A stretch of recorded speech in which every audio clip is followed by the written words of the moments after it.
Hello student, welcome to my YouTube channel R N education foundation. हम आपको पढ़ा रहे थे सुबह का नाश्ता, जिसमें आप टॉप 100 क्वेश्चन पढ़ रहे हैं। इस सीरीज को देखते जाइए और आपको पेपर बहुत अच्छा होने वाला। आइए क्वेश्चन को सॉल्व करते हैं।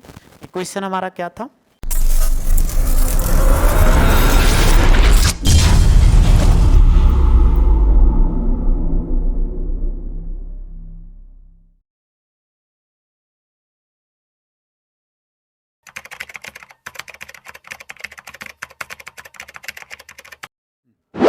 ये लिखा हुआ है।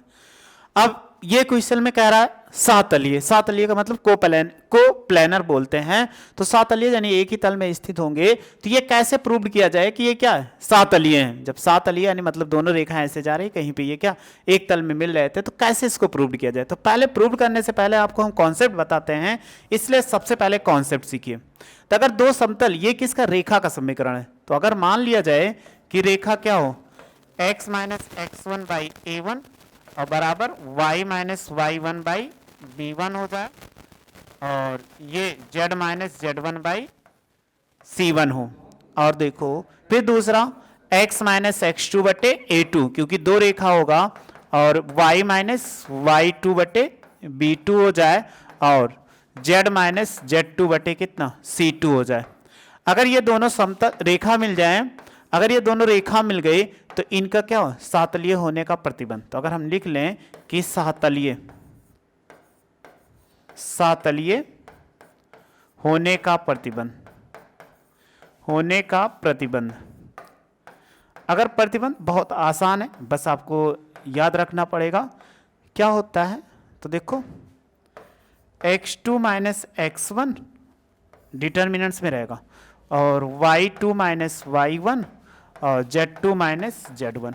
अब पहले तो इनके बिंदु हो जाएंगे, फिर देखो इनके दिक अनुपात a1 b1 और c1 हो जाएगा, नीचे a2 b2 और ये क्या हो जाए c2 बराबर 0। अगर आप कोई भी सातल्य दिखाना हो, तो कोई भी रेखा दिया गया हो, तो उनमें से ये फार्मूला लगा दीजिए। अगर 0 आ जाए तो सातल्य है, अगर 0 नहीं आता तो सातल्य नहीं है। तो आपने कॉन्सेप्ट सीख लिया। बस आपको कॉन्सेप्ट सीख लिया तो क्वेश्चन तो समझ में आ गया होगा, लेकिन क्वेश्चन हम आपको क्या करते हैं, सोल्यूशन प्रोवाइड कर देते हैं, जिससे आपको आसानी से समझ में आ जाए। चलिए क्वेश्चन आप देख रहे हो, यही राइट साइड सॉल्व करते हैं, ताकि हमें भी दिखे और आपको भी अच्छे समझ में आ जाए। दूसरा कलर यूज कर लेते हैं, मार्कर। देखो लिखा हुआ है यहां पर, ये पहला समीकरण मान लो। अगर x माइनस एक्स वन से तुलना करोगे, देखो x यहाँ प्लस है, तो x1 बराबर कितना आएगा? कहोगे -3 आएगा। और a1 बराबर कितना आ जाएगा? a1 बराबर निकालें तो यहाँ पर -3 है, ठीक। फिर y1 निकालो, तो यहाँ पे y1 है, ये y1, तो ये दोनों माइनस है, इसलिए y1 बराबर कितना 1 हो जाएगा, और b1 बराबर कितना? b1 बराबर 1 हो गया। फिर आगे बढ़ते हैं, z माइनस जेड वन, तो z माइनस 5 है, तो देखो z1 बराबर कितना 5 हो गया, और फिर नीचे c1 बराबर कितना 5 हो गया। ये आपको समझ में आ गया, क्योंकि ये वैल्यू निकालना पड़ेगा। फिर इसके बाद आप क्या करिए, एक तो निकाल लिया, फिर दूसरे से इससे तुलना करो, x माइनस एक्स टू, यहाँ पे माइनस यहाँ प्लस है, इसलिए x2 बराबर कितना -1 हो जाएगा। फिर देखो नीचे a2 लिखा हुआ है, तो a2 बराबर कितना, देखो लिखा हुआ है a2 बराबर कितना -1। फिर यहाँ y2 है, तो y2 बराबर कितना, देखो दोनों जगह यहाँ भी माइनस यहाँ भी माइनस, इसलिए पॉजिटिव हो जाएगा, और b2 बराबर कितना, ये 2 हो जाएगा। फिर c2 है, तो c2 ये z2 निकालेंगे अगर, तो z2 बराबर कितना होगा, z2 बराबर, नीचे z2 है यहाँ पर z2, तो ये 5 हो जाएगा, और ये c2 है, तो c2 बराबर कितना 5। तो अब हमें क्या करना है, इसी का प्रतिबंध लगा दीजिए। तो प्रतिबंध से सातलीय प्रतिबंध से, अगर प्रतिबंध आपके सामने लिखा हुआ है, ऐसे रख दो x2 माइनस एक्स वन, तो ये x2 मान कितना -1, और इसके बाद इसका मान कितना -3, ये हो गया, क्योंकि x2 minus X one, x1 का मान -3। फिर y2 का मान 2, और y1 का मान कितना 1 हो जाएगा। फिर z2 5 माइनस कितना 5 हो जाएगा। फिर क्या ले, a1 लिखा हुआ है, ये हो जाएगा -3, और ये कितना 1 हो जाएगा, और ये 5 हो जाएगा। फिर निकालेंगे, ये भी -1 हो गया, और ये 2 हो गया, और ये 5 हो गया।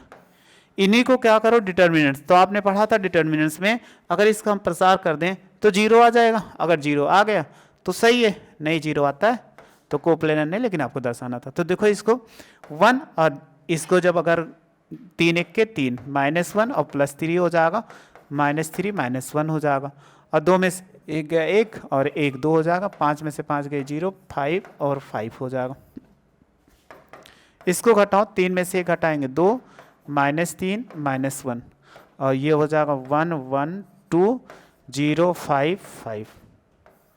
अब आपको इसको प्रसार करना तो मालूम ही होगा, ऐसी तो कोई समस्या नहीं होगी, लेकिन मैथमेटिकल स्टूडेंट्स हो तो प्रसार कर देते 2, जो इनके सीध में ना आए तो 1 2 5 और 5 हो जाएगा, फिर माइनस ये हो गया 1, इनके सीध में ये आता है -3 -1 5 और 5 हो जाएगा, फिर देखो प्लस कितना 0 और ये हो जाएगा -3 -1 और 1 2 हो जाएगा। चलो प्रसार करो, ये 2 हो गया, 5 1 के 5 और 5 दूनी 10, -1 हो जाएगा, 5 3 15 और 5 1 के 5 +5 हो जाएगा, और ये 0 आ गए तो 0 से गुणा कराओगे तो हमेशा क्या होता है 0 आता है, या गुणा कराओगे -3 दूनी 6 +1 हो जाएगा।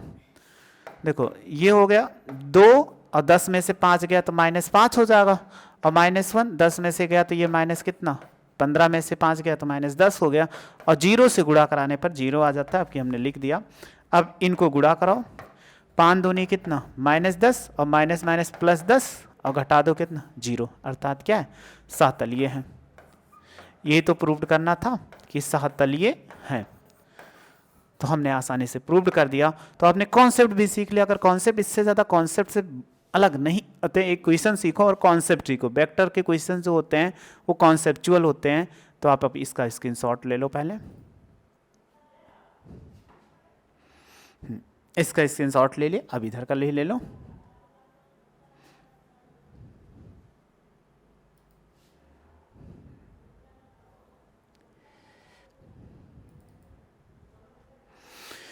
बस आप स्क्रीनशॉट ले लिए, आपको समझ में भी आ गया होगा कैसे हम क्वेश्चन सॉल्व कर रहे हैं, आपको तरीका भी मालूम हो गया, आप सीख भी रहे हो, अच्छे से समझ भी रहे हो। सुबह जब उठिए तब आप देखते जाइए और वीडियो देखते रहिए और मस्त रहिए, और आपका पेपर अच्छा जाने वाला है। वीडियो देखने के थैंक यू सो मच।